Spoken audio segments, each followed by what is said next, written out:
Kia ora te whānau, we're live, Altbays Show, brought to you by Altbays.nz. This is show number 185. How cool is that? Can we have some claps there?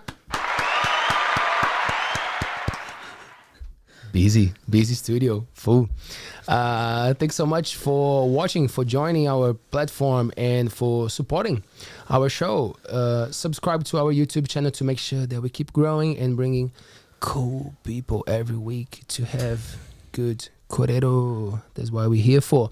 Our media group also publishes the Koro Minds magazine, so if you want to be part of a beautiful publication from the people from the Coromando to the world, check us out, korominds.nz. Altbays is on all the leading audio platforms, so if you want to listen to our show, yes, please go for it. Spotify, Apple Podcast, Google Podcast, all the main ones, you'll find us there. And you can also follow us on TikTok, Facebook, Instagram, and all the jazz. All right.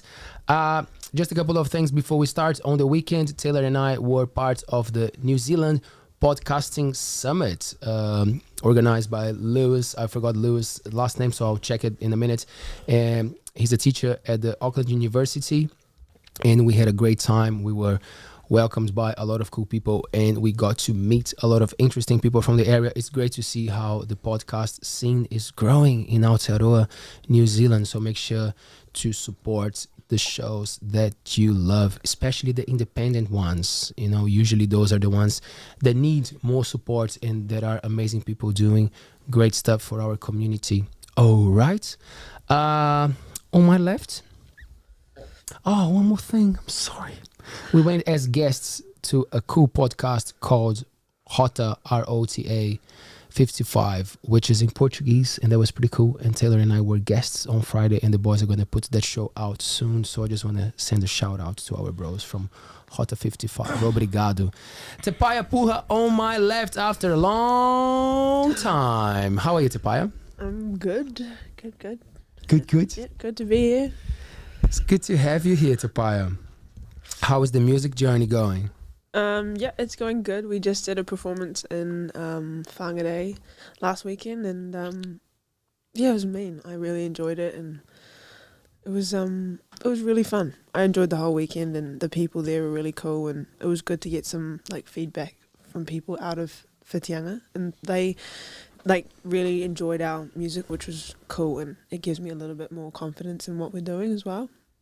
It's good to play at different places, eh? When you just play locally, you know the faces, and you know that people, like, they will support you anyway. I'm not saying that it's not good, but, like, you know. Yeah, but, like, when the people don't know you, it's like, oh, they genuinely like the music. They don't actually have to be nice to me, or they don't have to say nice things, which is cool. Cool. How long was your performance for? Our set was only, like, 20 minutes, but that's still pretty long for me. Are you feeling more comfortable every time that you do it, or like you see new challenges arising as you get more comfortable with your set? Yeah, like the more I perform, like I haven't performed that much to be honest, but the more I perform, it like makes me a little bit more confident, and I like start to enjoy it a little bit more, which is cool. How is Tipane? Yeah, he's cool. As always, yeah, people always enjoy him, which is cool, and I do too. Like I've got a lot of respect for him and what he does, and it's really cool that he allows us to be on the same journey as him, which is cool. Yeah. What a cool thing, eh, to have him in town and providing this space, this safe space for you guys to record and also to share ideas, I guess. Yeah. How is your writing going?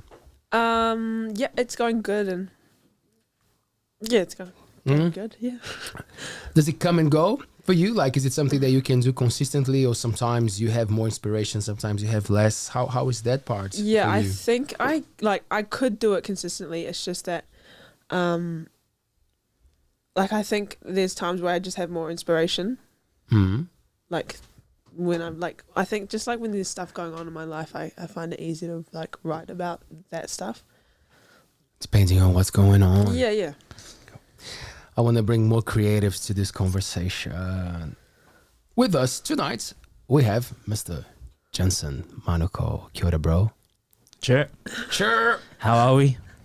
Actually, no, you don't need to answer that because you guys are already talking and I was listening. How is it, man, to just watch people chatting and like pretending that like it's all good, that you're patient, you just want to talk? I've been doing that most of my school life. I wasn't much of a confident guy, so I was doing a lot of observing. A lot of observing at school, bro. What was your least favorite subject? Now is the time. Probably English. Really, man? Yeah, it's just because I didn't know how to ask questions when I was stuck in the class. Man, my English is bad, but now that you're saying that you don't like English, I'm so much more self-conscious about this show, man. You gotta hold things together, man. I can't speak Maori, so I hope your English is okay, man, to understand me. Oh, bro. I understand you. What did you say? Please make an effort. What did you say? What are you talking about, Willis? Man, when did you leave school, bro? 17.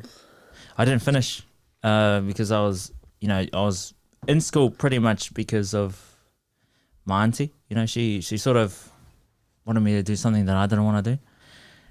She put a lot of pressure on me, and I was just like, this ain't my thing. And I was also like young too, so I was going through that thing where I was trying to get closer to my father and stuff, and then I went to go live down in Whakatane, and then it didn't turn out well. So like a young teen, I had a bit of a fit and then left, and then didn't come back to school. So I was like, no, stuff that, and then just went to work.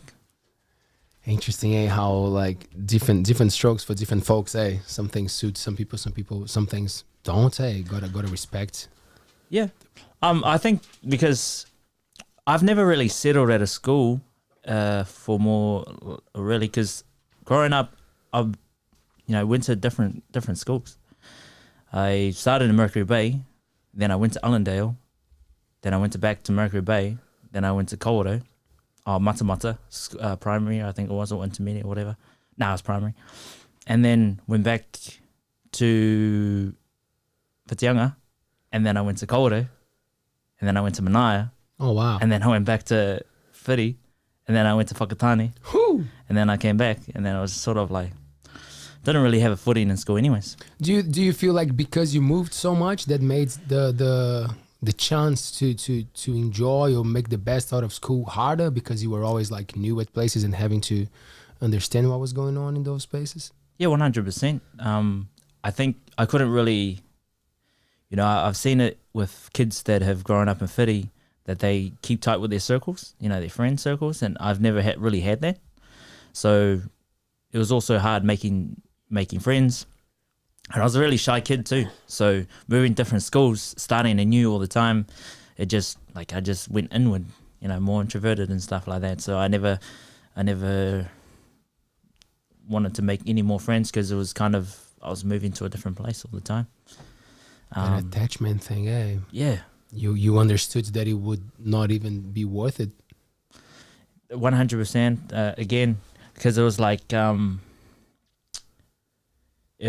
things that I wanted to do, I would feel scared of doing, because once you're in a primary school, you sort of build up that friendship with other people, and then you get used to them, and then you hang out and stuff. But then when you're moving to different schools,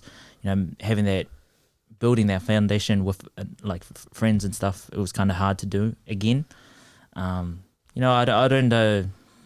don't discriminate against what my parents were going through, and I'm not going to judge them, because I'm grown now. I can't blame them anymore. I give, like I say to my siblings, if you got problems with your parents, I'll give you, because I'm the a-hole of the family. I'm a bit of a tough fella on them, tough love. And I say, I'll give you to 21. You can, do whatever you need to do. You can blame your parents for, how bad life is or whatever. But once you start getting into 18 and, you start looking inwards, start dealing with the problems on your own. And if you're still, once you hit 21, that's like in other New Zealand culture, you get a 21st birthday, a key to adulthood.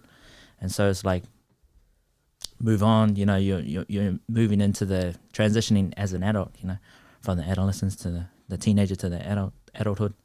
And it's kind of like, you got to accept what you've been given and see what you can do from there. you know. See what you can do with the card that you got given. Yeah. Do you agree, Te Paea? Yeah. I think it's Did you feel like that as well? Like, did you yeah. Good. I'll give you a I'm not yes. gonna say, Yeah. I'm not gonna say nothing bad about that. That's good. Yeah. I wanna ask about this thing with like understanding the cards that you got given and what life throws at you. Just before we do that, I just want to say thank you to Base Pizzeria for that food. Did you guys enjoy the kai? Yeah, that was good. Oh, yeah, it was alright. Yo. No, it was that mean right? as. It was, What was enjoyed it? One with the chicken on it.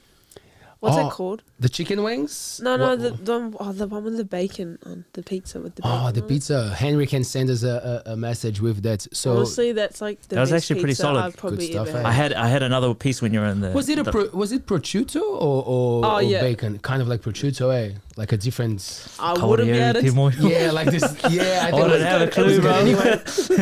It was yum. That's all that matters. Says the no meat eater, but hey, they do a beautiful job, Yeah, and they that's always good. send us like some meat options, some vegetarian, vegan options. So if you are coming to the Coromandel, or if you live here, a lot of the locals don't know the restaurants that we have in town, you know. So go check them out. Base.fitty on Facebook, Instagram. We're gonna have them on the screen as well. So shout out to the team.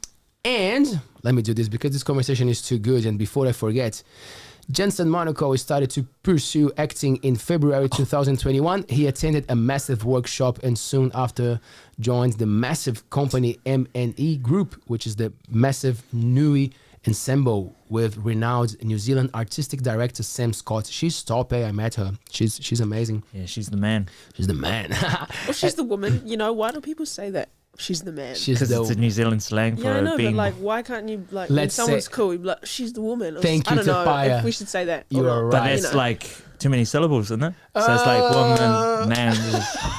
Just keeping it simple, you know. Kiwis, we're kind of lazy, you know. That's why we say just, you know, keep it simple.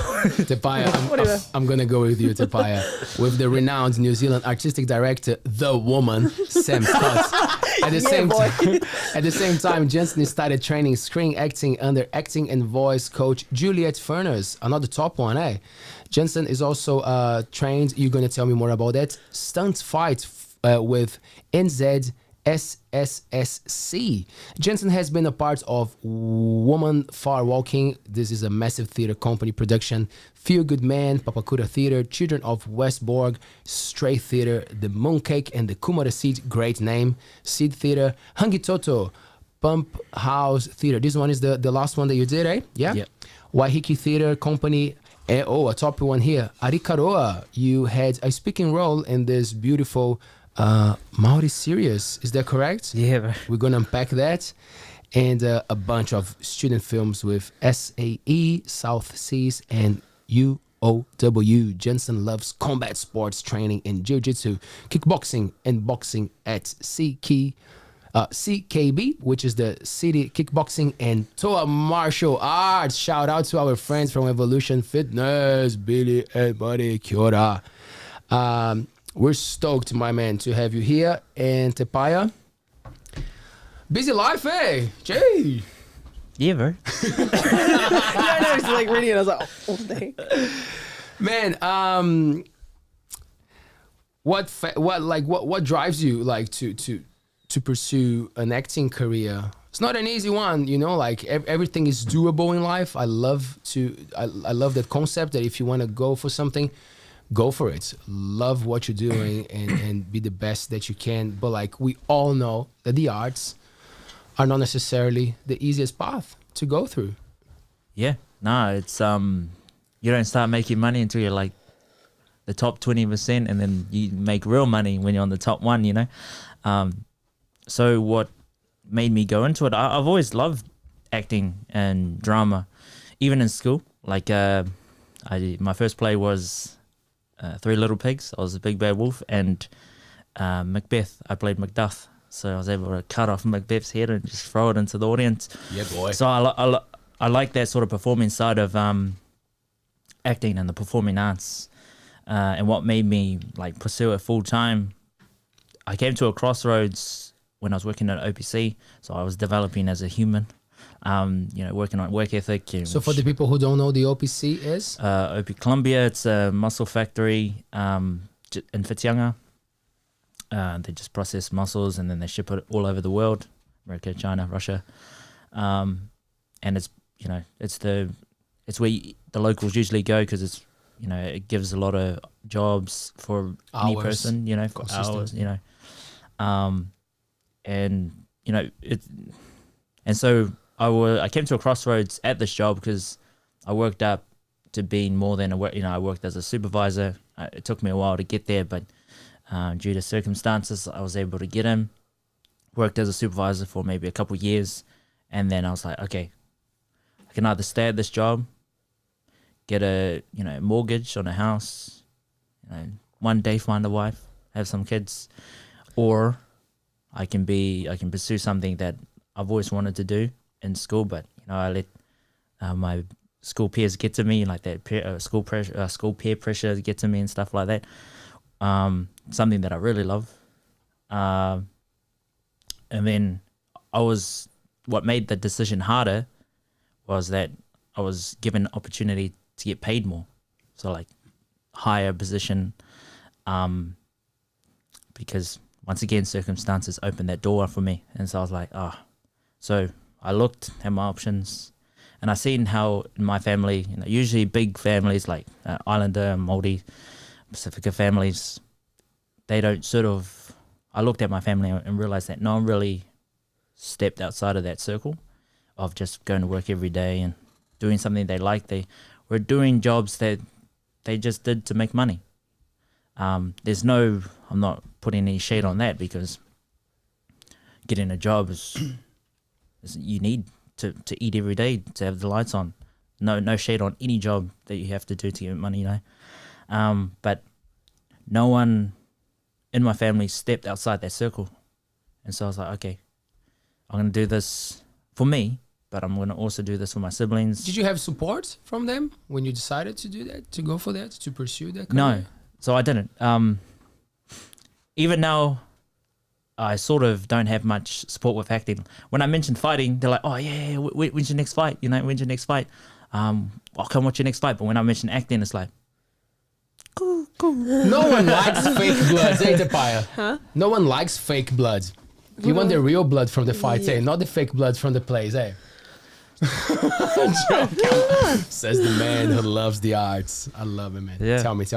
So, I checked their temperature. I would ask them, this is what I'm going to do. I'm going to go to Auckland, pursue acting and fighting.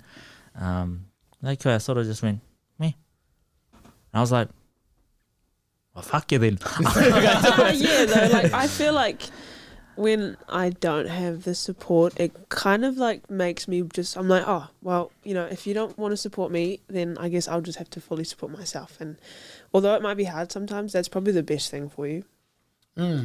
Yeah. Do you guys it's interesting what you're saying because it sounds that both of you have that clear in your minds. If you don't have support, I will support myself.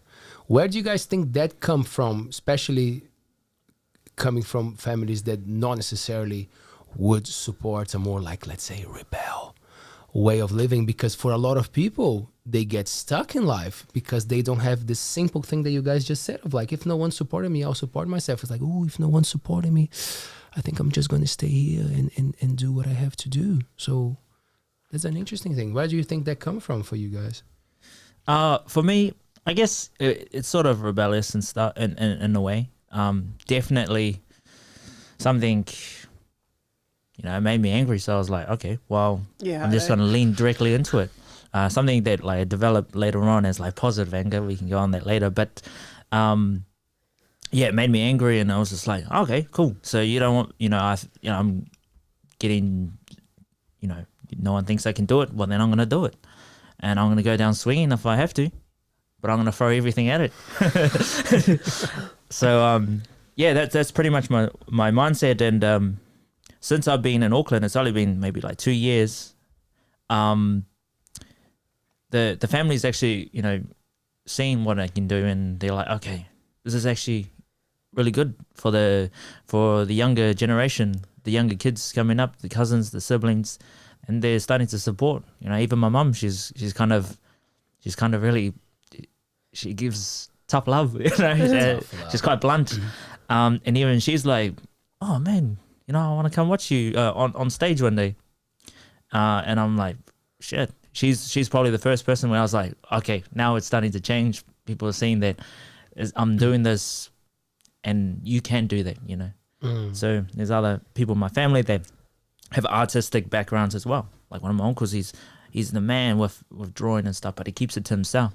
Right. He keeps it, you know, so he's for the family. And I'm like, put it out, man. Just, you know, who cares? I got you. You know, this is why I'm doing acting, so we can do this stuff, you know.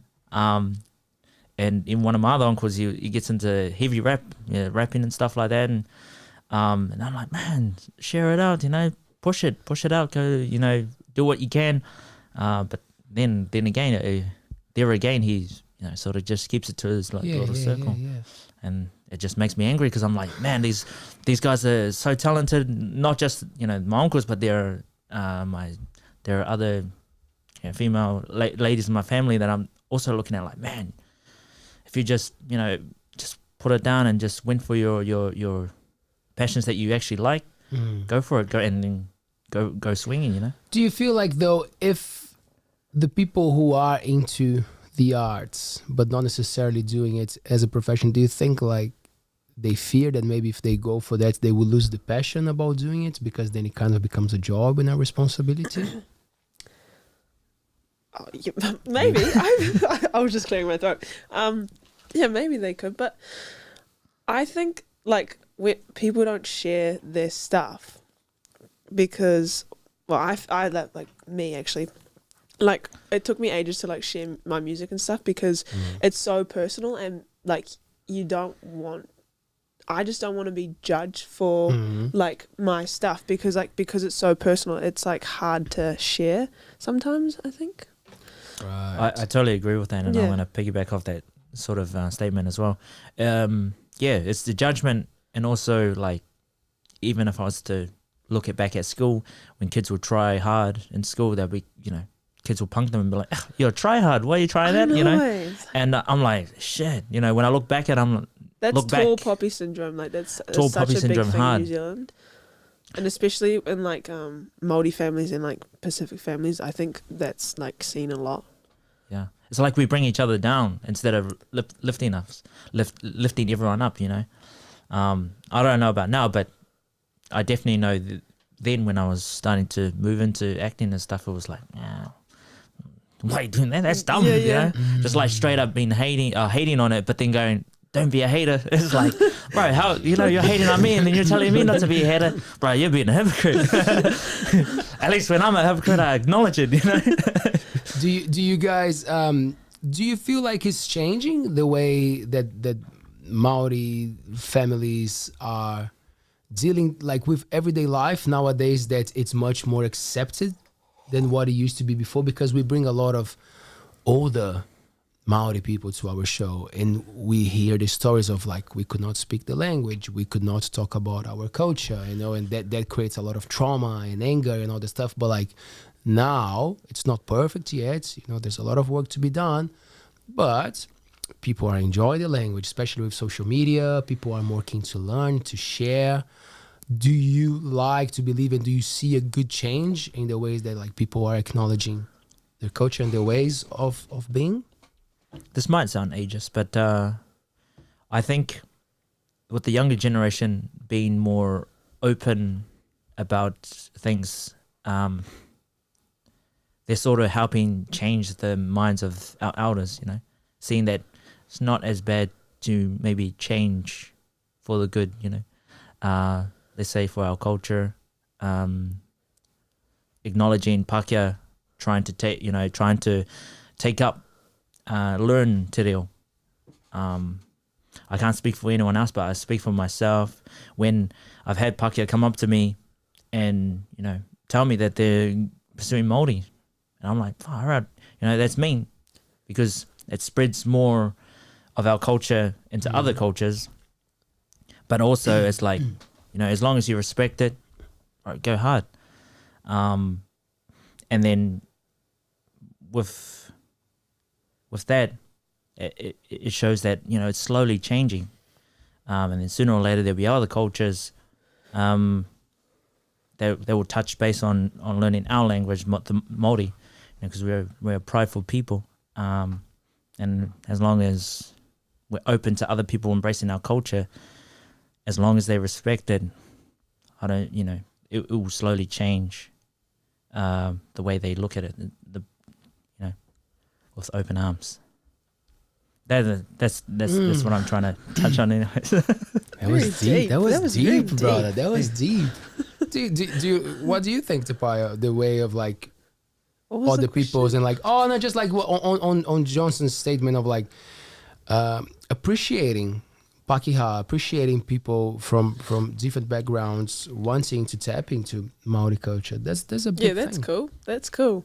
But like I think it'd be even cooler if Māori, like more Māori learnt Māori. You know, like I don't speak Māori. Like I can't really speak Māori that much, which like sucks. But I have all the opportunities to learn Māori, and there's heaps more opportunities for me to do it these days, and it's accepted to do it as well. So like I should be speaking Māori, which is cool, and it gives me like when I see other people learning it, like it's empowering as well. It's like and it's cool to see other people speaking Māori, especially Māori speaking Māori. It's cool to see. What would you guys like to see? Like if you had the power to just like make some big changes or small changes or whatever in a society that would facilitate the access to Maori culture. Because for example, if it's something that is right in front of you all the time, it just becomes part of your life, and then you do it, like, so what do you think, what steps could we be taking as a nation, as people, like to make that even more like at the forefront? For me, I think looking at how Bruce Lee took are you trying to square up? Nah, just kidding. I don't know how to fight. But how Bruce Lee took Kung Fu to the Western world, and it was shunned by his culture because Chinese were kind of like only Kung Fu for Chinese, and that's it. But when he took it over to the Western world, they started to learn. He taught them techniques, and now Kung Fu will never be forgotten, because it's now branched out into different cultures all over the world now.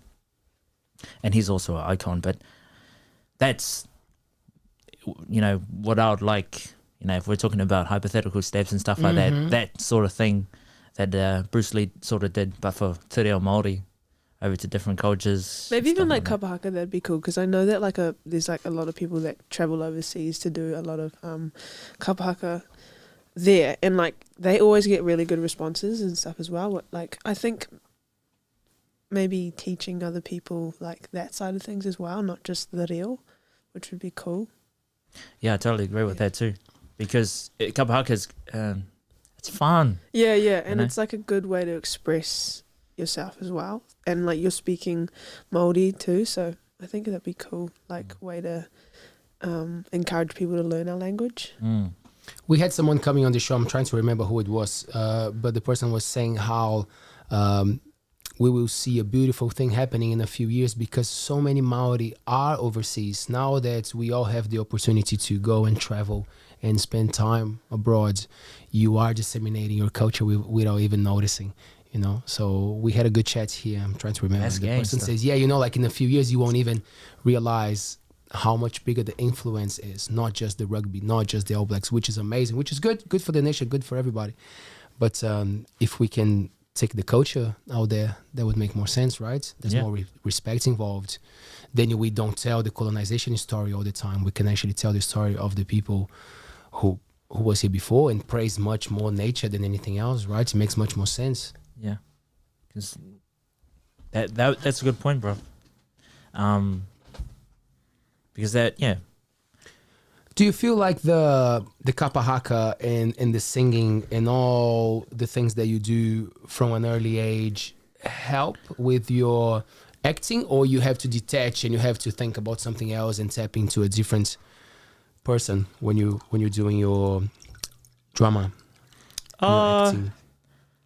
No, I guess for singing, because some Māori songs, I'm not a singer, so some Māori songs make me sound good when I'm actually singing it. So like finding songs on that sort of level of tone or whatever it's called, octave, I think it's called, that you can reach, your voice can reach, and then finding songs that you can do that, and then maybe if you have an audition, you know, I did an audition one time for the LGBTQ. It was a TikTok series, anyways, and I had to sing, and then I just found a song that I knew, like Ka Pioioi, and it's, you know, it sounds pretty good, and then just found something on that sort of line, and then I found Lean On Me or whatever, and then I sung that in the audition and stuff like that, you know. So it is translating, and also kapa haka, doing a haka on stage does translate to, you know, performing on stage as in a theatre play, because, you know, you can either interact with the audience and then give them a little pukana on the side, or, you know, embrace the audience, and then when you're on stage, you also embrace the audience. I mean, you don't have to just embrace them fully and be like, "Hey, ma'am, how are you doing?" You know, you're looking at it. Oh, you know, you see her drinking a wine. Oh, can I have a drink? And just pop it up. No, but like embrace them and, you know, see them there. And that's the feeling I love about theatre. It's like embracing the audience. It's like come out on stage. You have those pre-show nerves. And then as soon as you get on stage, it's just like boom, straight into it. Nice. I wanna ask about that dynamic with the crowd and the performer. But just before I do that, tonight it's our God damn, we have a giveaway pizza tonight. So for the people watching us on YouTube right now, the first person who types "pizza is my gig," pizza is. You don't have to cough like Te Paea did. You just have to type. Sorry. Don't be sorry. Don't be sorry. Just don't do it again. Pizza is my gig. The first person who types that on our YouTube chat takes the pizza home from Base Pizzeria. How cool is that? Last one. Pizza is my gig. I find it. I was asking Te Paea before we started the show how she's feeling about her performance, because the more you do it, you feel more comfortable. But like, there's always, for me personally, there's always that little thing of like, ooh, a little bit anxious, like a little not worried, but like I want to give my best, and I feel like that little bit of excitement mixed with a little bit of anxiety keeps me focused. And because I practice, so I know what I'm doing, so that takes my performance to a different level, and then I can enjoy myself. But without the crowd's response, everything kind of gets lost, you know. So like, I'm always pay attention to the energy that it's going through us there. Do you find it challenging? Do you find challenging to have the people in front of you, or like to know, do you look at them? Are there techniques for that kind of interaction? For me, I seeing the crowd and acknowledging that they're there. I don't say any techniques, but I do get anxious every time I go on stage. It feels like if you're doing any martial arts, and it's like sparring. You know, it feels like you're going into sparring when you're going on stage. But how I deal with the audience, I sort of don't worry about how they react, because if it's a play, like it's a play that you've done and you're sketched out, and you're doing the exact same thing, but you're going to get different audience reactions to certain things. Some things that you know that you're going to get pop a laugh, and some things that you wouldn't see coming pops a laugh. And I try not to get used to those laughs that, you know, let's say I say a joke every night the same. I try not to get used to those laughs if it doesn't happen, because it can throw you off a little bit. You know, if you say the same joke, deliver it the same, but it doesn't create the same pop, and then you're like, oh, you know, did I do something bad? I sort of just went, you know, it's a different crowd. But performance-wise, I kind of like to play and take risks. I always, every show, mainly on Rangi Toto, the last show, I made sure every night that I was doing something different. I was taking like little risks, you know, just to keep it fun and fresh every night for me. So I can give that same energy, that energy that I, like it's not tiring, like you know, when you do something over and over again and gets complacent. So for me, performing, taking those little risks, it doesn't have to be huge. Like if you're going to the left on the stage and then you go to the right, no, it can just be like, you know, maybe you place a props in a different direction, somewhere else, or, you know, you put more energy on a different line instead of the other line. And for me, that helps. So I don't pay attention to the audience, but I see them. I just don't pay attention to them because I've got to be in that world. For the plays that I'm in that world. These audience, it's awesome that they're there, but they're not in the world that I'm in. Or I'm trying to bring them into that world that I'm in. Do you find the same with music, Te Paea, or that changes a bit when it comes to the... Like I don't have as much experience as Johnson, obviously. But you've done some cool gigs. Yeah. You had some big crowds in front of you. Yeah. Well, what TPN says, like, he always says, like, it's not about like, it is obviously about the people because they've come there to watch you, but, like, it doesn't really matter how many people there or what type of reaction you're getting from them. Like, you have to focus on yourself. Like, no matter how many people come or no matter what they do, you're there to provide a good performance. So you need to focus on yourself and, like, what you're going to do, basically, which I think is a good mentality because it does help out a lot as well. Like, not stressing about the people, just like kind of focusing on your performance. How do martial arts fit in all this beautiful creative Are we just expression? like getting hiding? Nah. I just block all my just face, like bro. to kick ass. Yeah, just Second on the face. straight to the face and just, yeah, I like nodding. Just I'm like, yep, just one more. I mean this. Thanks, cuzzy. Man. And then afterwards you're like, fuck, I mean it. Yeah, fuck, I gave him a mean nodding on my face. Before we go into that, because you had a sort of a different mindset with performing, like you sort of flow with the crowd. Can you help us understand that a little bit? I find something to put my attention on most of the time. So ladies. I mean, whichever, bro. What you said now, I'm gonna ruin it by saying that most of the time I'm looking at Stu. I'm looking at the bro next to me because I love the interaction that is happening on stage. Because when I go watch a band or a performance, I love seeing how much the band or the artist is having fun. So when they're doing naturally, it's clear that they're having fun. And that's my goal with everything that I do in life. You know, like we were talking about struggles and all those things before, you know, like all life, you know, you got to go through struggles. You got to go through struggles to have some fun, you know, like that's where I'm looking at. I'm like, I want to have fun. So when I'm on stage, I'm communicating with whoever I'm playing with and I'm making sure that flow is good. And then sometimes, because we're so used to what we're doing, we've been doing that for so many years, sometimes I just find someone in the crowds, because sometimes, as you guys said, sometimes there's going to be a very engaging audience, sometimes not as much, you never know. I just trying to find one person or someone who is really digging it or is just kind of like giving some sort of response, you know, just so I have a point to focus on. So if I'm going too far or if I'm losing focus, I go back to that. It's just a point. It's just like a focus point that takes me back. Yeah. And especially if it's new stuff, especially if I'm playing something that I'm trying it for the first times, I like to have that place of safety that I go and I can look at and that brings my attention back. But man, That's like pretty cool, bro. 95% of the time it's just like, I mean, I'm loving what I'm doing, like smashing those drums. Like it's such a therapy for me.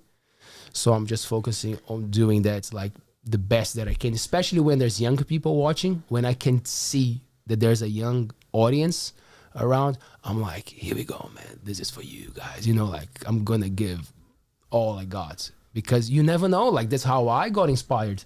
to play. I Yeah. went to a school presentation that the drama was smashing it, and I was like, oh, it seems to be having fun doing that, and here we go, look where I am. So you don't take it for granted, an audience. You never know who's going to be looking at you and who you'll be inspiring. If you're shit, if you're not caring, then you might ruin a beautiful career there. So yeah, thanks for the question. It's a good question. Yeah. No, I do like looking in the crowd and seeing them smile and look up at you, or react to something. If you're saying you're playing a villain, and they're reacting like ooh, ooh, and then I'm like, yes. I was like, yes, yeah. I do appreciate those people, and it makes me like, okay, I want to ramp it up now. I want to ramp it up. So yeah, thanks for sharing that, bro. Do you, both of you, how do you find the scene for Maori artists? Do you feel like you have more opportunities, less opportunities, different opportunities? You just have to see what you're going for, like there's more support, less support, like coming from the space of upcoming artists who are trying to understand the scene. There's no right and wrong. It's just your feeling. Sorry, brother, can you say that again? So like, I'm going to give you an example, right? So yes, sorry, I got it, yes. You got it? I don't, I mean, yes, there was an insecure feeling I had going to Auckland. Yeah. But then I quickly was like, nah, that's going to hold me down if I think like that. So I'm just like, wow, if that is true, then I'm just going to be like, okay, it's not going to be on my mind. I'm just going to go for everything and anything. But also, if I do feel that while I'm, pursuing a short film or theatre thing, or in a theatre production, or, on set, I go, okay, I just got to be the hardest. I'm going to be the hardest work in the room. So it stops me from thinking like that, because it's only just going to bring me down. So it could be also that I'm not experienced enough in the field to understand if it's like against Māori and all that. But I definitely, when they have Māori roles, I'm like, I'll go for it. That's me. Yeah, that's me. But then they have roles open ethnicity, I'll go for it. I'll go for everything and anything in terms of acting, because I think no roles, big or small, shouldn't be looked down upon. Yeah, so I try not to think like that. But if I do think like that, then I switch my mind into something else to be, I change. If I can make that excuse or make that sort of statement in my mind, I make another statement in my mind to like counter that. So, that's where sort of my positive anger comes from, because it makes me angry, if I think something like that and I'm like, oh, fuck, then I switch to something like that. All right, if you want to think like that, let's be the hardest work in the room then. And just put in the work. But yeah, that's just for me. Like I said, I might not just be experienced enough in the field yet to get that sort of feeling, to get that sort of, what would you call that thing? I don't know how you would call it. Boxed, a box, Yeah, put in a box. Yeah. There's a guy coming on on Thursday, Frederick Pokai. He's a filmmaker, and he's presenting a collection of his films on Friday at the Magri Twin Cinema. So if you are in Whitianga, it's going to be a beautiful show reel of his work. And we had a chat before, and he was telling me this thing about how he appreciates when a role is for Maori, like he's like, as you said, Maori, male, like 30-something, 40. Yeah, perfect for me. That's me.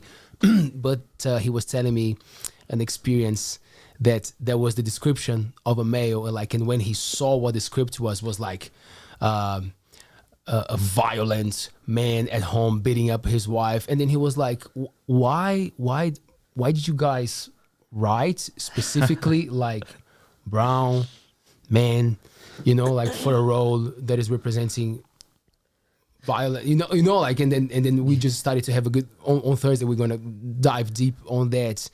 And then you But- guys gonna play his film somewhere? That's on Friday. So Friday. he's coming the day before his Yep. presentation at the Twin Cinemas. On Twin Thursday, we're Cinemas. having a chat. We're going to do a nice promotion for him to make sure that we got some people to go. Like, I think they're already selling the tickets and everything. They are obviously selling the tickets already. But, like, I'm just curious to see this collection of work that he's bringing to our town. But I was just thinking about that, you know, when he told me, I don't mind when a role is specific for me, but like, as you said, the stereotype, you know, like, why do we have to fall into these boxes, you know, like, so he said, no, he didn't go for the job, you know, like, he was like, nah, that's not Fair enough. for me, it's not for, yeah, right? Fair enough. Like you know, you got to know your value, or know what you want, or because it's a reflection of your work, what role you take. For me, shit, I would have taken it. I would have been like, yeah, man, I'll be keen to something like that, just because it's not like the funny guy does the follow that speaks like this, you know, he doesn't have to, you know, if he's not like, I can change and, you know, sort of, I'll find my ceiling where I can play, you know, find where the line stops, where I can play with that role. But I think because it's make-believe, Yeah. you know, it's acting, but it is also what represents you as an actor as well. But for me personally, I'll just be like, sweet. I don't mind. Yeah, but like I understand what he's saying though. Like, like why are Māoris always depicted as like the bad guy? Like especially in the media and in movies. Like it's all good. Like if you like when it's just a movie, but when it's constant, like when that's all you see, and when like as a young Māori kid, and you're watching movies and all you see is like bad Māoris and like shit like that, like it kind of like influences you to think that way as well. Like it makes you feel like, oh, maybe we are bad, like maybe this is how we are, like and it's like it is kind of shit, like because you want to see art. Like I want to see Māori people doing good, even if it is in a Māori role, and like just in like in a movie or something like that. Like being a positive influence for children, like helps a lot. Like what you see, especially nowadays in the media, if it's shit, it's like it's gonna influence them badly as well. I don't know. Maybe I guess I'm ignorant to it, because I don't know many roles like that. Like the only one that's coming up to my mind, I'm trying to think of other movies. The only one that's coming up to mind is Jake the Muss, you know.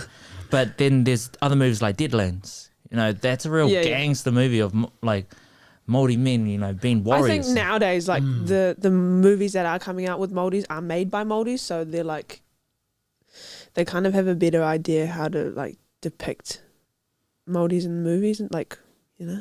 How was Ahikāroa? Am I pronouncing? Ahikāroa. Ahikāroa. What is it, and how was the experience? I guess be it was part of it. It's I actually don't know, bro. It's like a. I assume it's a Māori soap drama. Next question. Māori soap drama or whatever. Just because Nah, it's funny. It's crack up. We used to watch it all the time. it was one of my first roles that I actually had behind the camera, so I don't really like look into it anymore, because I don't look into it any further than I need to, because I'm like that was me acting maybe like a year and a half ago or a year ago, and I'm a lot better than I was then. So I'm like, I kind of don't want to watch that. Yeah. So I don't know of Ahikāroa, but I'm assuming it's a sort of a drama comedy. Dramedy. Right. So that came up as an opportunity. You did it, but you did not dig a little bit more. Like, would that be a thing nowadays, that you are a bit more like comfortable in your space, like to reach out, you reckon? Because it's TV, it's a cool thing, isn't it?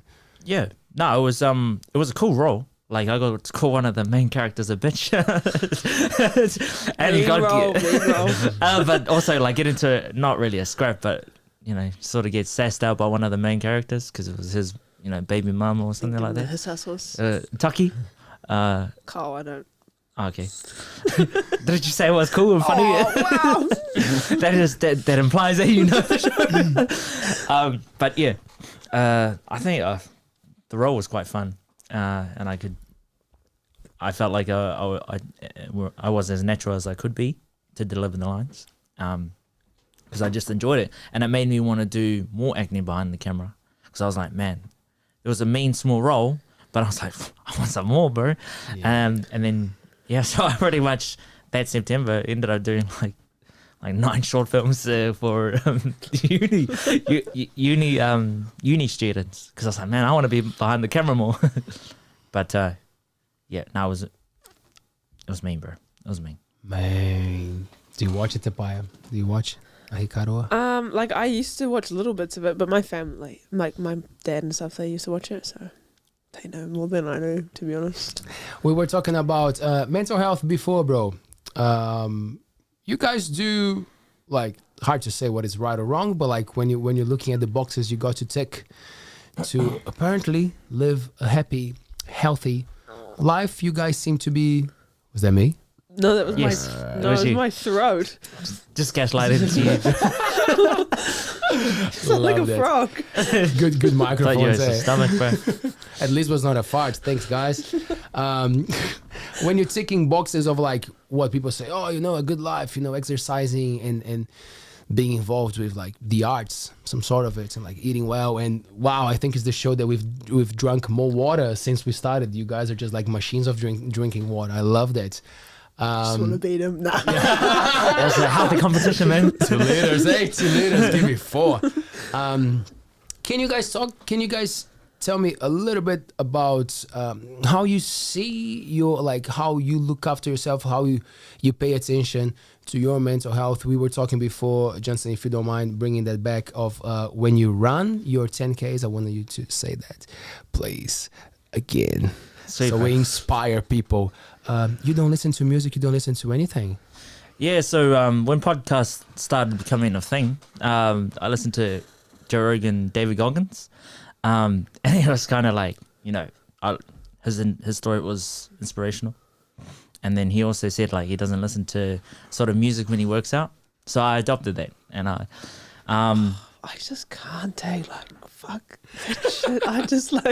I need music when I'm working out. Nah, fair enough. Interesting. Even like even Brad Riddell needs music, because I heard him over. He's like, I need to work with. You know Brad Riddell. No, I don't. But I've heard, observing, from that thing before.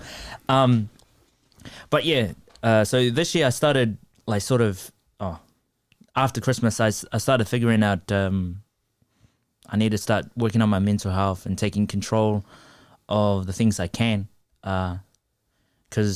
So I started running 10Ks every day. It was also because I needed to keep a base level of fitness for martial arts, for fighting. Because years before, my stepfather passed away by his own brother. That's going through the courts at the moment, and there are just other stuff. My mother, having to moving, like leaving sort of the girls to me around to help lift the girls, my siblings. And so I got thrown a lot of curveballs in terms of my mental health, and it didn't do good. Like I gained I hit that 86 kg mark 3 times in the last year. So I kept losing weight, but then I kept shooting up to 86 kgs. And I don't know about you, but if you're gaining a lot of weight, and you're trying your hardest to lose it, that puts a lot on your mind. So 10 Ks run every day. And for me, it's free therapy. So I can, and another reason why I don't wear music while I run, so I can process my thoughts. I could have let's say an argument with one of my sisters, and then I can be like, okay, while I'm running, I process the situation, and then I process how I can navigate that way differently to cater the situation for future, because obviously that's already happened. So just in case this situation happens again in the future, I can sort of try a different way to approach it instead of the initial way I approached it then. do you kind of have like a dialogue with yourself, or you try to structure thoughts? Let's go deep. Let's unpack that. Massive dialogue up in here. I just lots of voices there. It's a fire. Yes. All my friends. So yeah, I have non-stop chatter in my brain while I'm running. It just helps me sort of process how I'm feeling, especially when I could be, which is why I don't listen to music. It sort of shuts it off. You don't need another voice, eh? Yeah, it sort of shuts it off and then puts me in sort of like a dream state while I'm working out. This is why I personally don't use music. And then I'm hyped. I'm running. I'm smashing out the 10K. But then also, when a shitty song plays and I'm hitting that 45-minute, or I'm hitting that 7K and I'm like, a shitty song plays, it sort of like demotivates me. And so, maybe you need to change your playlist then. Hey, I'm Johnson and I don't judge you. Sorry. No, I'm just kidding. Okay, keep going. Nah, that's fair, but like 45, 10K run is like on average 45 to an hour. If you got like a solid playlist, I guess. But then if you're doing that every day, listening to the same songs, you run fast. You're gonna go insane, huh? You're running good. You're running good for 45 minutes. Usually, what you do 10K? You got a good pace there, bro. What 45 to an hour. It depends how I'm feeling. I could have sparring the night before. I don't run hard, and I just it's roughly around 45 to an hour, maybe 50 minutes, 45, 50. If I want to injure myself, 45 minutes. Yeah. If I want to injure myself, I just go straight hard. I can hit that 45-minute mark, flat ground. Because I'm used to running in Mairangi Bay. There's it's hill. And then that's where I crack the hour. But here, running in Whiti, it's all flat ground, so it's quite easy. And I just have to keep a steady, constant pace. But in terms of mental health, shout out to IT Heavy Hitters, the charity, suicide prevention, mental health, Mike King's charitable organization. I competed. I did one of their boxing charity events last year. Because mental health is no joke, man. For me, I just recently, got through my I had a mental health thing where I couldn't, leave bed for a couple of days, just because of. I overworked myself, so I was training 3 times. Since I've been in Whiti, I had been training 2 to 3 times a day, and then there was a change in my schedule where I went to Auckland, did a short film, and I was supposed to sleep over there, but my mind wouldn't switch off, so I pretty much drove there, and then did the film the next day, which was from 10 o'clock to 5 o'clock, and then drove back. I had to drive back slow because or else I'll crash, because I was falling asleep while I was on the road. But then I couldn't sleep when I stopped. So I was pretty much up for a couple of days. I wasn't on that stuff, but but my mind just wouldn't switch off because, and then it threw me for a loop. I couldn't get out of bed for a couple of days. And when that happens, I sort of just let it happen and then build up small victories in my day.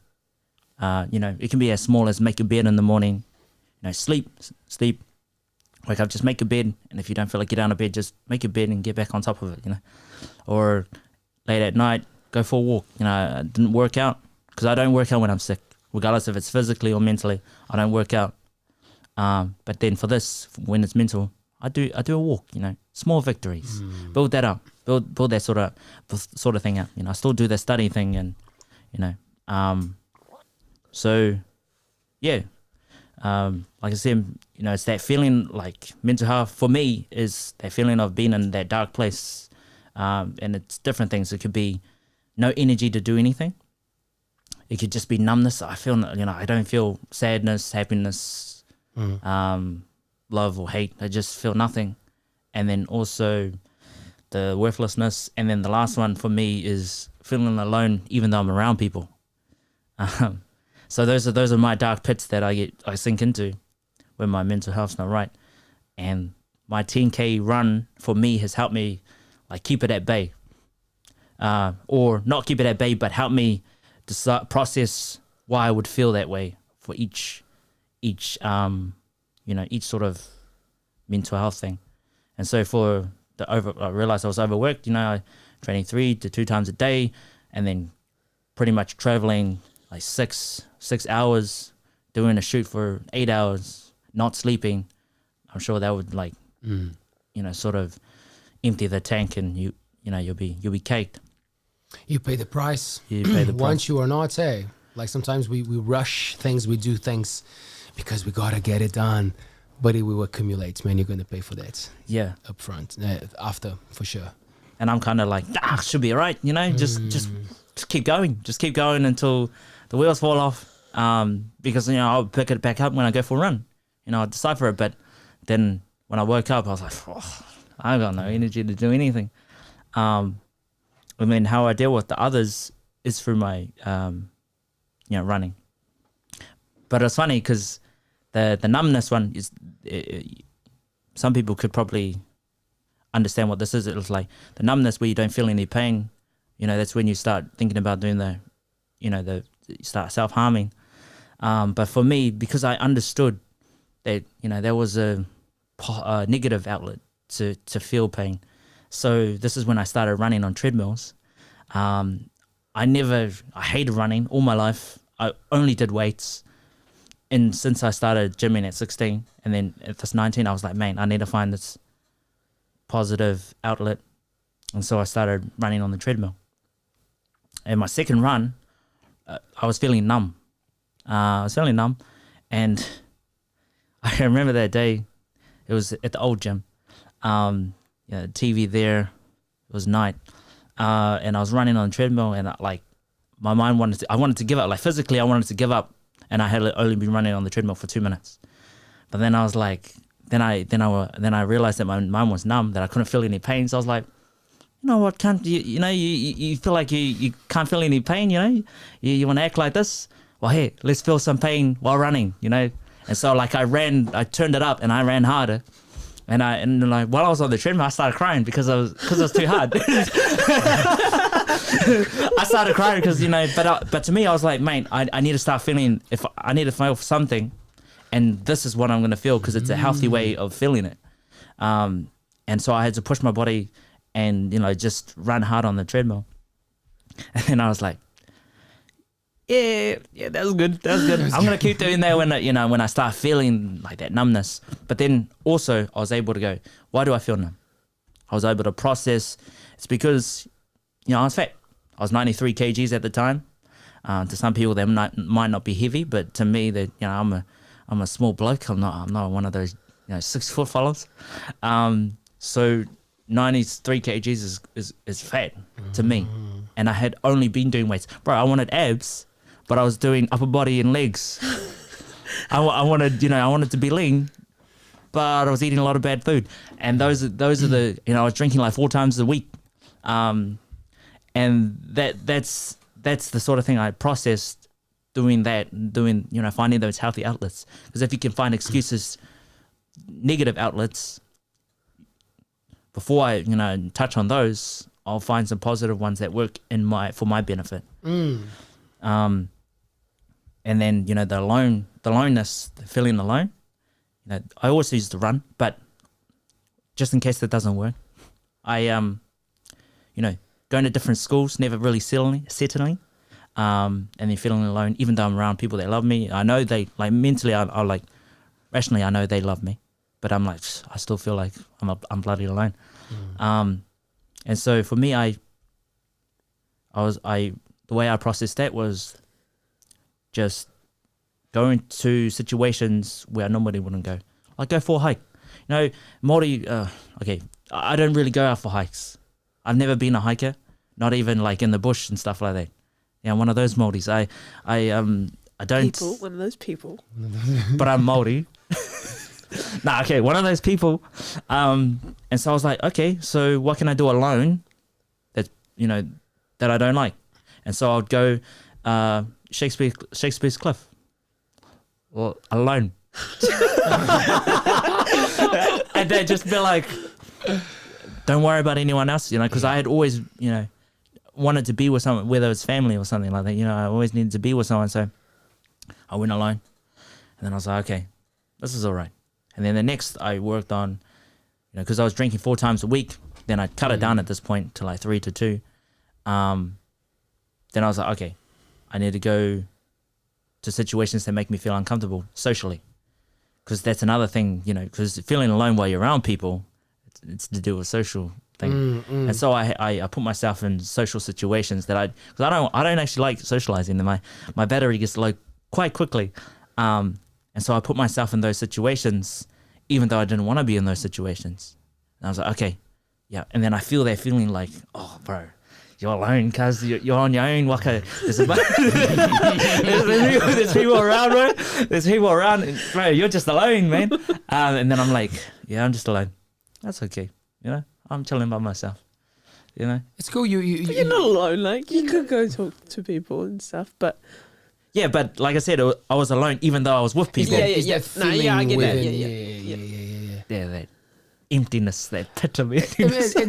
And again, like, it shows a lot of maturity, because you're trying things, you're feeling things, and you're not just allowing them to come back to you. Of course, it's a natural thing that they will come back, but like, it seems like you're putting the time to reflect on them, which is a cool thing. And it feels to me, you guys correct me if I'm wrong, that by paying attention to your martial arts practice, to be so in that moment helps with that, right? To be focused on that moment, because someone might break your teeth if you don't pay attention. But you there, right? Break you don't want to their hurt teeth yourself. Break their teeth first. Te Paea, is it something? It's kindly. Is it something similar to you, Te Paea, when it comes to looking after? oh, bro, not as deep as Johnson. Yeah, man. There's a lot of 10K runs over there. A lot of alone time. Like, that's cool. Like, honestly, like, hearing all that, it's actually like, it's inspiring, because like I feel like maybe I should do some 10K runs now, just so I can reflect. Without music. Yeah, well. Bro, you just start off small, man. Don't have to run 10 straight away. Just go for 3. What are you saying? Like, I run 10K? No, I'm saying you can build up to it.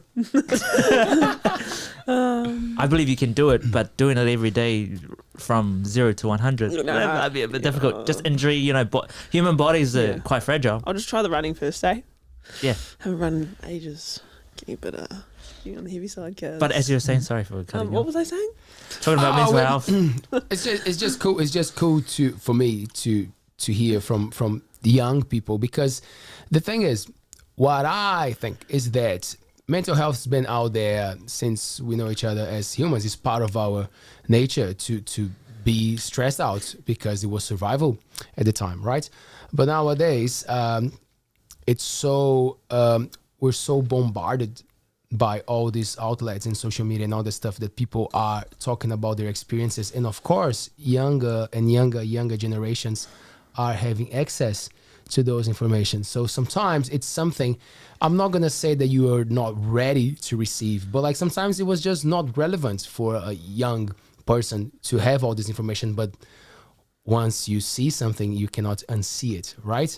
So I like to talk about and to hear from young people how they're dealing and coping with their lives, because there's a lot of younger people as well watching, like in both of you seem to be in a good space, like I'm not saying that you are, because we never know what's going on within, but like I feel that you both are comfortable to share. So when, as I mentioned before, when I talk to someone who, when you come to tick the boxes of like living a cool life, you guys are doing a good thing. So that's why I asked Johnson before he gave me 12 minutes of his Was that 12 minutes? No, I'm joking.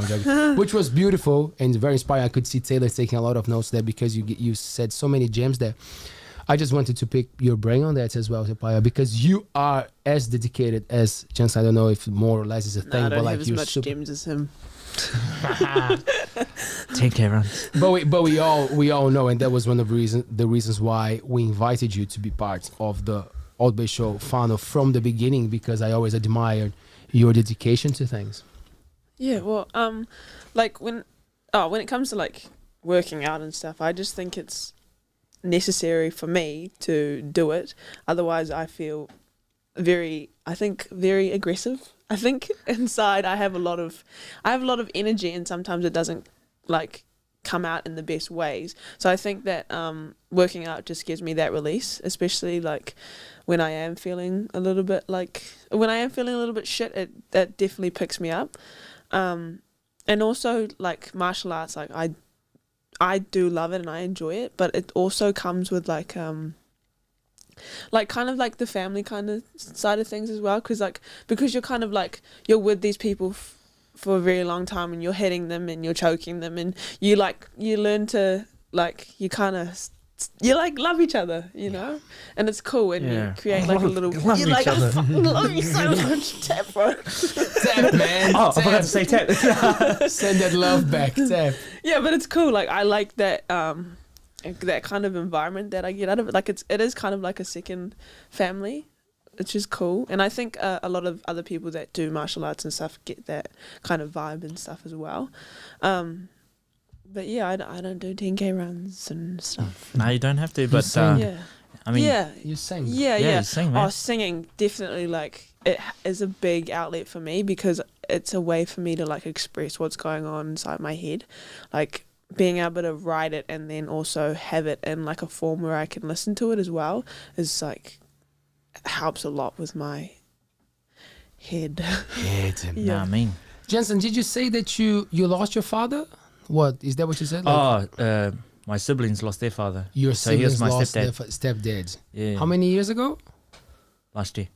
Last year. Yeah. Last year. Was the work harder for you to support them, or you also had like a good relationship and you had to deal with your feelings mainly?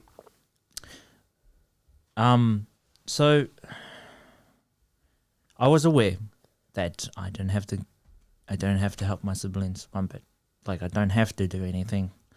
I choose to do something to help them.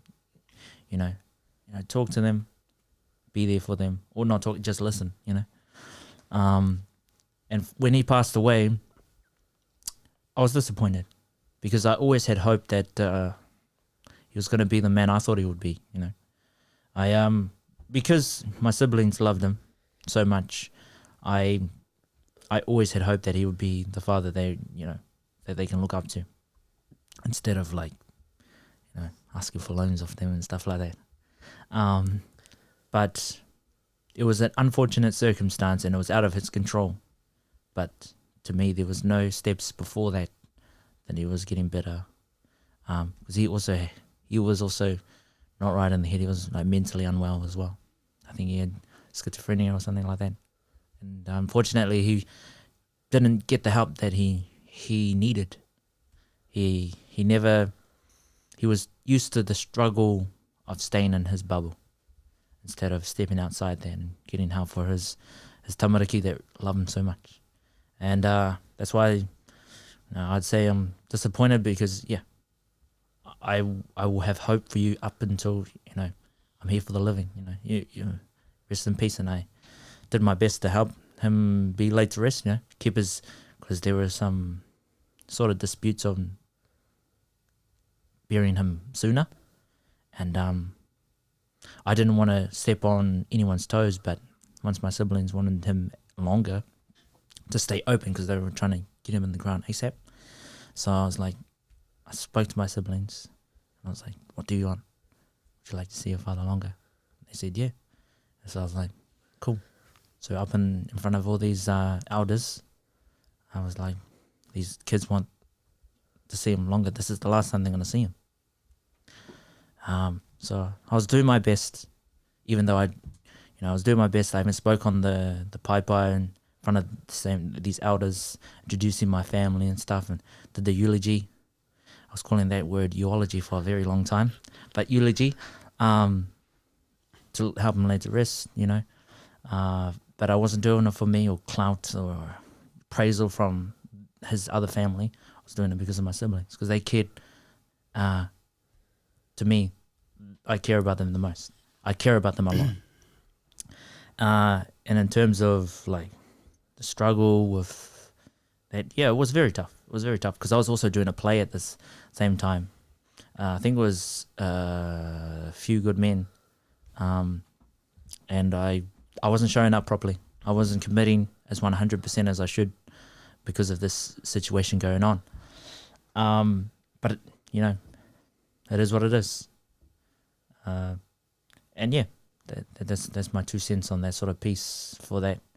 I see so much potential in all my cousins, but my siblings, because I know them more, I'm like, man, you know, you guys can be amazing. Like my sister Shedler, she's already shown traits to be better than me. She's not better in terms of work ethic and that, not yet, because she's got, you know, she's still young. She needs more life experience, and then, you know, but she has the massive potential to be better than me and go do something else. Doesn't have to be acting or whatever. It could be something else that she loves, like traveling, chefing, something. It feels to me that the way that Maori people deal with death, very different from a lot of cultures around the world, and seems to be that sense of comforting, of spending more time and making like something that lasts for a few more days, and there's more space for just conversations, you know, just korero, just being there. I guess for you guys it's just what it is, right? But like how do you see that space that is held to deal with something that is so, you know, like, man, it happens, and like it, for everybody it's just like, whoa, how did that come about? But like having that space, does it help? I love that. I love that about our culture. Yeah, like honestly, if I don't know any other way to deal with death, like if you just like kind of just put them in the ground without like saying goodbye and stuff, like that'd be weird, because like at a tangi it gives you time to grieve, and like you're around your family as well, so it like you've got that support, and at the start is probably the hardest, like, and then when everybody's gone it also gets hard, but because you've got that support network around you, it makes everything a little bit easier, I think. Yeah, I like also, you know, seeing my whānau and all that, and letting time to process grieve. For me, for that situation with my siblings, their father, it's sad, but I needed them all to cry. I needed them to cry, just in any way, just because it would make me feel. I never openly said, bro, you need to cry. It would just make me feel better, because it would mean that they're processing, you know, the situation. And once they did, you know, I was like, okay, now it's time to move forward and process this, and then let's go from there. You know, because if you know, in New Zealand culture, a lot of people hold in what's going on. You know, and they hold in, they get on the drink, and then that's all when fighting starts. You know, I grew up on that same sort of bicycle cycle, just holding in, drink, play up, separate from the family, come back in a bad situation, get used to each other, hold in, drink, separate, and that sort of was playing throughout my whole life. You know, I'm sure it played out for many people in big families. You know, that's why I think like mental health, you need to, you know, it'd be awesome to. It's a hope, but I urge you to, you know, talk to, if you're ever feeling mentally, you know, unwell, whatever, acknowledge it. Or no, talk to someone, you know, someone in your close ring, someone, you know, close friends, close family, someone in your mid ring, you know, the mid distance, you know, counselors, therapists, you know, even in the outer long distance, you know, strangers or whatever, just whatever that helps you process, you know, those sort of thoughts. But I like to be alone, so that's why I do this, you know, things like run 10K. It's because I don't like being around people too much unless it's for a purpose, or, you know, it doesn't have to be a big purpose, but yeah, I'm not really a social butterfly, so that's why I run 10K, and I like to work out, and it helps me process those sort of feelings. You guys, you both worked with hospitality. Is that right? Yeah, you as well. Are you still doing hospital, or you taking a break? Yeah. Not that much. Every now and then. Does it put you off sometimes, like to What's see how much people drink, and then what happens at the end of the Fuck night. yeah, man. Like when I was younger, when I first started working in hospo, like because I started working at the pub when I was younger, like just doing glasses and stuff, and I was like, oh my god, I'm never gonna drink. Like it put me off drinking for so long, like just being around there. I was like, oh my god, I don't want to look like that, because like when people get drunk, they like sometimes like they're having a good time and that's cool, like, but sometimes they just like get out of hand. I'm like, bro, you don't look good at all, you're not acting right at all. But like I guess that's a part of, you know, going out and drinking and having a good time. But it did put me off for like a really long time, and sometimes it still does. But yeah, because even the most respectable person yeah, sober, once they get on the, you know, the booze or the On the drugs or rack. whatever, they're just like turn into someone else. Yeah. You know, I've had that personal experience, you know. But hospo, oh man, I loved hospo when it was, you know, summer, stuff like that. yeah, I hard. love working on the bar, just popping out those drinks, you know, hustling tips. It's cool, eh? Like it's good vibes in the summer. Like Good vibes. in the Yeah. winter, it gets a bit like quiet, especially here. Hospo actually helped me make the steps into moving towards my passions. Because you're just acting the whole time when you're in hospo. You're pretty- Yes, exactly. But also, like, there was this guy at school, you know, we all were like 18 and I was doing security at the time and also behind the bar. But I was working security this night, and this guy really, you know, he's a good guy, he's sober. And then he comes up to me and then he like tries to disrespect me because they close up the section. You know, you have to go around to go to the toilet. He wanted to go this way. And I was like, brother, you know, you got to go that way. You know, just go that way, please, bro. Just, you know, I was new to security.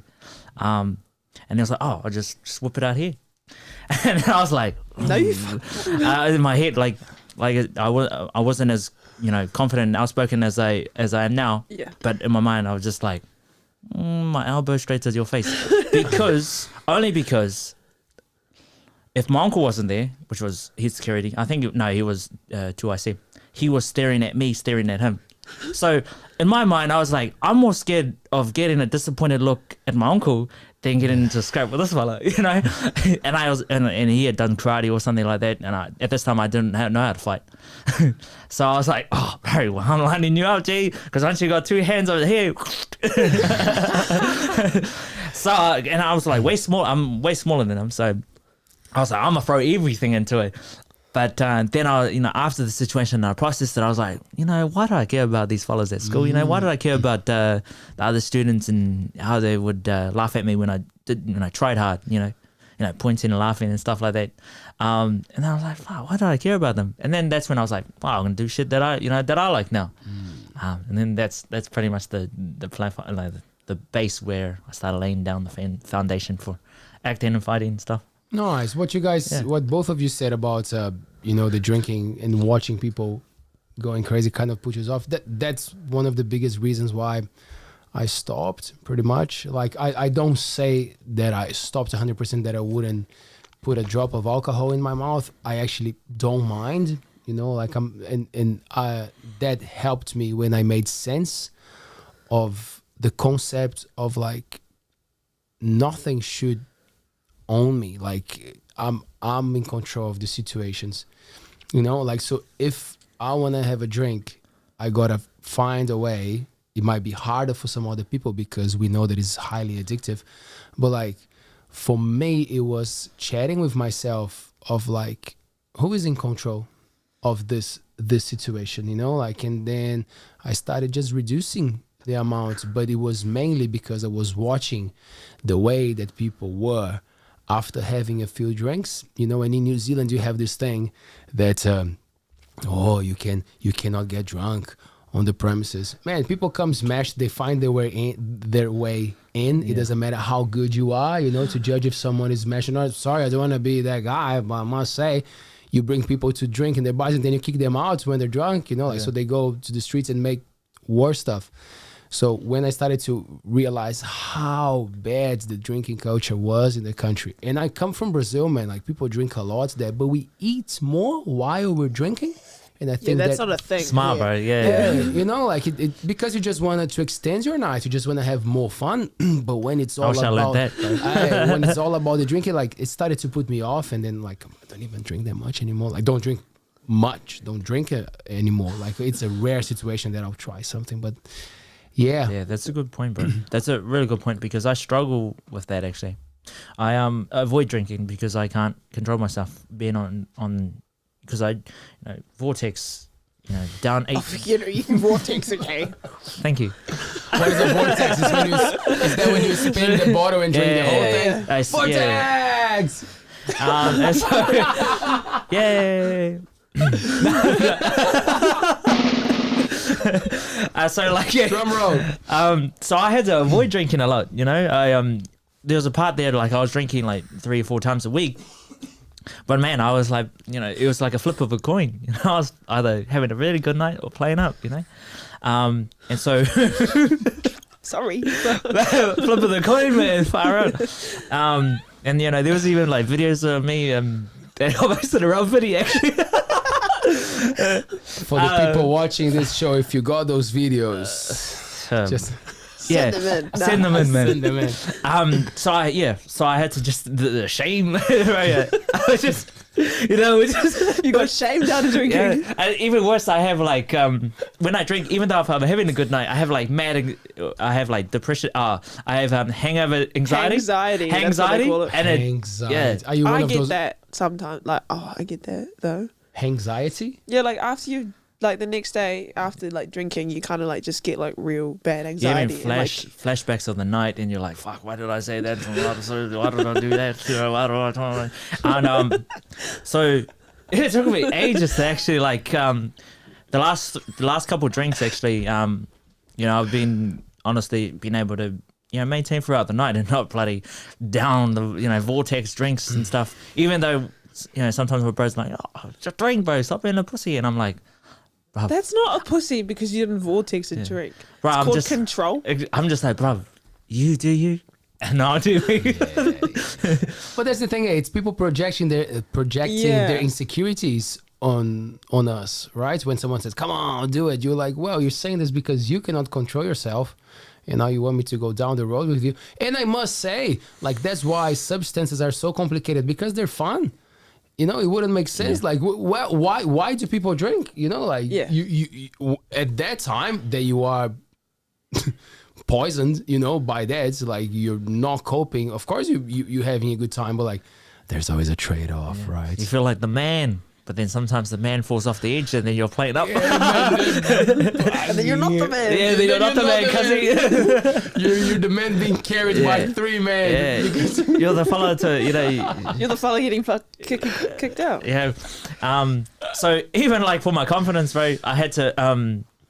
I thought about because I like being drunk because you're confident, you're the man, and so I made it a challenge for myself to be that man without any alcohol, without being sober or without being drunk. So it was definitely a good mirror to look at. Wow. Yeah. Man, I appreciate it, bro. Like all these things, as I said, like I think a lot of people will go through life trying to understand a lot of these concepts, and you guys are giving a good damn go, and you gotta take your head off, for young people who are paying attention to themselves. It's a beautiful thing. It's a big thing. So shout out to both of you. I mean, but like I said earlier tonight, it was kind of like, I think it was my cousin it was my younger generation it was the young ones that were kind of making me look at newer things, stay young, men, you're old, you're young. Fuck, I forgot the saying. Anyways. Doesn't even matter. Doesn't even matter. We had a few vortex when he told I me forgot that. I forgot the bloody saying. Anyways, go back to it. Yeah, I was learning off them, how open they are with talking about their feelings and stuff. Like one of my, cousins, he was like, talking with his bros and stuff like that. And I was like, bro, it's mean, because I was sort of on the tail end of like holding it in. Yeah. And I was like, bro, this is not a good way of dealing with shit. Speak to people and stuff like that, or find ways like healthy outlets. And I was learning off them, and I was aware that our elders were like looking down on us, but I was learning off them as well, and their sort of failures, and yeah, that's why I don't hold anything against my whānau, I still give them shit though. That's why I'm that guy in the family. Someone has to do it, man. Yeah, Someone has to. yeah, do that's me. it. Thanks for the korero. What's next in Jensen's journey? What's coming up? So recently I had one of the first rehearsals of a show called Rehab. That suits our conversation here. Straight follow through and follow into it. The director and producer and one of the actors, Elizabeth Crawford. She's kind enough to bring me on board with her project that she's building. It's a theatre show. It's a devised and improvised show about rehab, about the stigma behind it, alcohol, drugs, porn, stuff like that. All characters. And so that's what I'm going into. And my character is sort of like he's an MMA fighter, but he's sort of like he struggles with alcohol addiction. It's like sort of it's pulled from the real, so it's pulled from my life into pulled from and what drives this kid to go into alcohol is because he gets abused and stuff like that as a kid, and then his father's also like super strict. He's got to do sports, train him since a young age, and that to do rugby and stuff like that. And then he finds sort of like a little bit of hope through this guy called Big Mike, which introduces him to MMA and stuff like that, which is like a nice outlet, but it's not it's not the best. And then fast forward, he's taking shots before he goes on the stage. He's taking shots before he goes in his rock bottom is he's taking shots before he goes on to fight. And so this one night his father catches him, even though he's like a prick, he's beating him, he's been abusing him and stuff like that. But he tells him not to drink, because his saying is, you kids, I trained you kids to strive for excellence. Strive for greatness. And this ain't greatness, so don't take the shot. So in my eyes, the character gets beaten up, and then the father, instead of like helping him, talking to him afterwards, he just looks at him and then leaves. And then that pushes me to my rock bottom, which I get wasted. He gets wasted, and then he he fights his father, beats him up, and then don't tell us the end. Nah, this ain't even like close to the end. But yeah, he hits his rock bottom.